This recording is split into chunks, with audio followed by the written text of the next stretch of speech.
Russian women in Putin's prisons. Happy International Women's Day. This is what we're gonna talk about today, and about a few other things, so please stay with me. Hello there, I'm Elena, welcome to my political channel Enough of Propaganda. Please like, subscribe, share, let's make the truth available for everyone. Yesterday, women around the globe, and especially in Russia, celebrated March 8th, or in the International Women's Day. And it was important holiday in the USSR and in Russia where I grew up. And slowly it became something different than it originally was. Originally it was about the fight of women for their rights, for their right of vote and many other things. Eventually in the USSR it turned out to be something like a Mother's Day, but just any woman or future woman, like girls, even in school and kindergarten, they get congratulated, and all the men who is working with you or study with you bring you flowers and a little gifts. This is what it became. And now it's all changed again. And in my opinion, the original meaning of this holiday should be brought back, especially in Russia, when the rights of women non-existent, which is rights of all the Russians now non-existent, but women are one of the worst. Not the worst, but one of the worst. The worst are basically everybody who is not white in Russian opinion, even Ukrainians apparently not white enough, and everybody else who is discriminated by Russia, especially gay community and so on. But today we're talking about women. One of the first who congratulated Russian women with that day was Vladimir Putin, Russian bloody dictator. And that made me absolutely almost physically sick. Putin said that the best, the most important what women should do, it's the best thing is a pregnancy. This is what women should do. This is the women only good for. I know that many men watching my channel because it's a political channel. So just don't get too comfortable. Get on the edge of your seat and get ready to run. I'll tell you the big secret. According to Vitaly Milonov, deputy of Russian Duma, and the guy who is like a deputy chief of the department who is responsible for families, fatherhood, motherhood, childhood, he said, just shh. I'm just telling just to the man who's watching my channel. The best gift for women, guess what? It's a new pregnancy. So get ready and run. Go get women pregnant. Hurry up. That's the best gift you can give them. And you're already late. The 8th of March was yesterday. So hurry up. You can watch my video later. Putin is running out of cannon fodder for the war in Ukraine. That's why Russian state is trying to prove to Russian women that their main task is to born more children. Чем раньше рождается первый ребенок, тем быстрее родится второй, и быстрее родится третий. She literally said, the earlier you will get born the first child, the sooner you will get born the second child. And after the second child, the sooner the second child will be born, the sooner you can make and get born the third child. So the point is, of Putin and of Russian government, make more children, so Putin can kill them in his war. Let's talk about Russian women. And this is the post from Lyubov Soboleva. That's what she said, and I agree with her. On International Women's Day, I think about those wonderful women who are behind bars these days, what it is like for them there now. In cold, dark cells, far from their loved ones, it is hard to imagine what it's like to endure day after day the daily torture of lack of quality food, water, fresh air, and freedom of movement. And many other things, some of them denied medication necessary for their life, I can add from myself. Vengeful Putin didn't forgive them, beautiful and brave, for freedom and determination. They were imprisoned because they have a conscience, a soul, and a view unclouded by propaganda.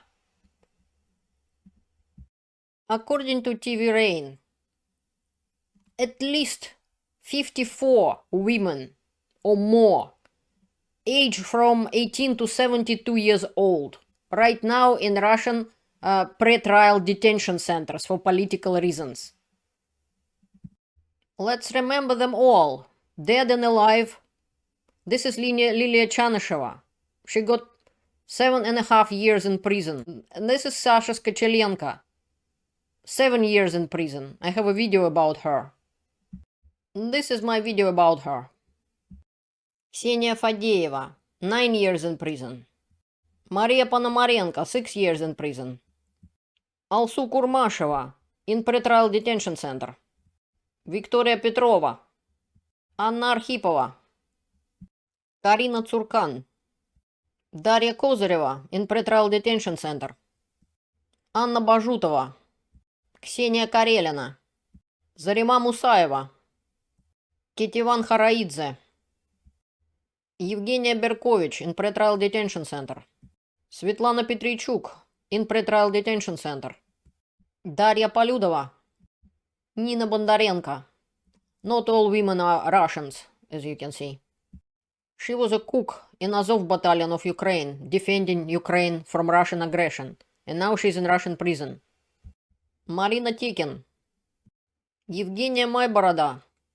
She's 72 years old pensioner from Rostov region, which got 5.5 years in prison just because she reposted 2 posts in Russian FSB, basically social network ВКонтакте. This young lady, Vladislava Mayboroda, she is also from Ukraine, and she has the same surname as the previous woman from Russia. They have the same surname, but it's a different woman. She was serving in Azov battalion as a cook as well, and now she's in Russian jail. Olga Barushka, Katerina Bakhvalova, Anna Ablab. Last few women were from Belarus. Anna Ablab used to work on Belarusian railroads, and she actually get to jail before even full-scale invasion of Ukraine by Russia. Maria Kolesnikova, also from Belarus.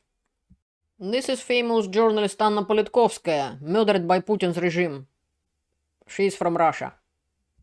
Natalia Estemirova. Irina Slavina. Galina Starovoitova. Starovoitova was Soviet and Russian politician and defender of human rights. She was murdered in 1998 in St. Petersburg. Anastasia Baburova. The women I showed you in that video, they either Russian or not necessarily Russian, but they imprisoned or killed by dictators. And the nerve Russia has.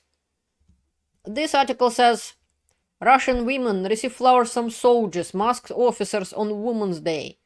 And National Guard, for example, were giving flowers to Russian women on the streets. The same guys who the next day and day before gonna beat these women up and were beating these women up with the batons. And now they're trying to pretend that they are nice guys and giving them flowers.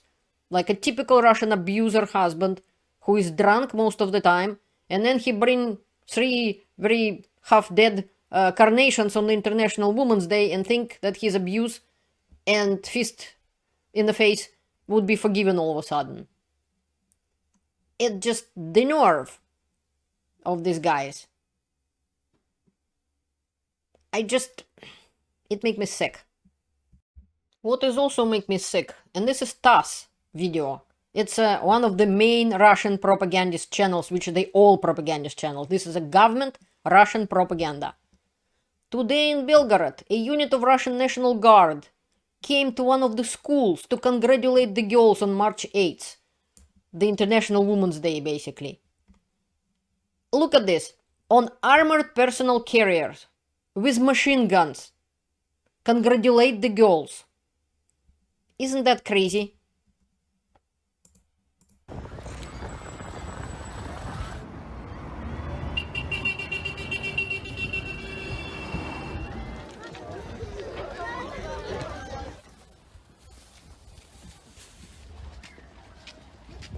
Just look at them.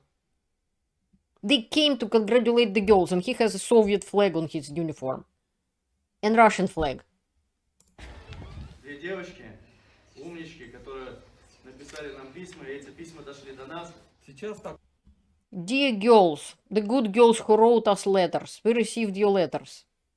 And now the murderers came to school, probably didn't even wash their hands from murdered Ukrainian women and children, from women they raped and killed. Now they came to Russian school.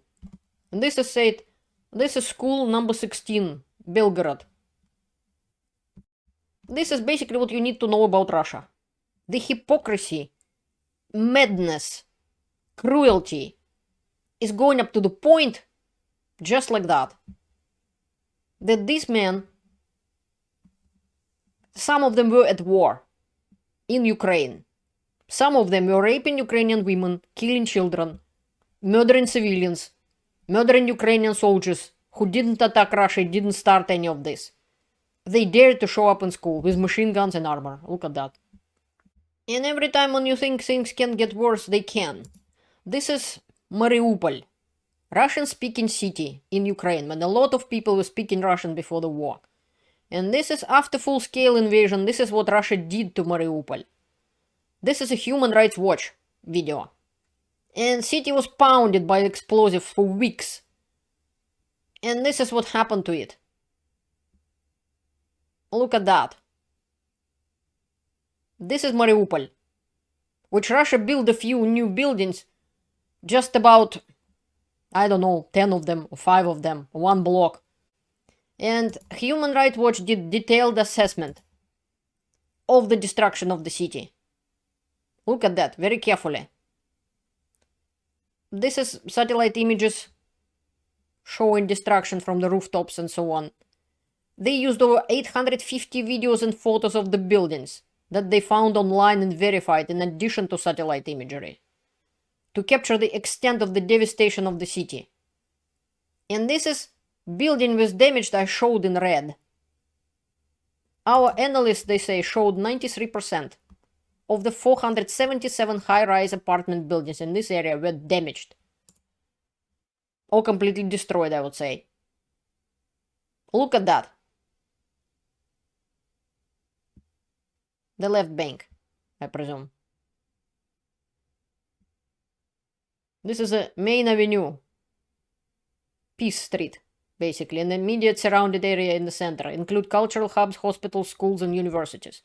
And this is the famous theater, which was written, children. This is said, дети, children. And this is what Mariupol looked like before. Russia attacked it. And this is what is happening now. On the March 8th, basically, Mariupolsky Sea Academy, Mariupol Sea Academy. They handed up flowers to the women after they destroyed their city, leveled it, as I just showed you. Look at that hypocrisy. And they hide in their faces. They're not brave enough. And some Russian women are tolerating it. This is a post by Svetlana Alexievich, who was nominated to Nobel Prize in Literature in the past. She's from Belarus. And when mother, which government took away her son and returned him in a zinc casket, just like praying and screaming that I love that Russia, my son died for Russia, and I hate you and your truth, you will start to understand again. We were not just slaves. We were slaves who romanticized their slavery. And only one mother out of the 100, which I met, wrote to me, I killed my son. I am the slave who raised him as a slave. But there are many women who stood up against Putin's regime, and they're imprisoned or killed now. Glory to the women from Russia and other countries who stood up against Putin and his illegal regime. It's time for Russian women, every Russian woman and Russian women in general, to take the broom and clean up the country from Putin and his scum, since Russian men failed to do so. Enough tolerance to the dictator. Down with Putin. Thank you for watching my video. Please learn the truth and stay informed. Have a great day. See you later.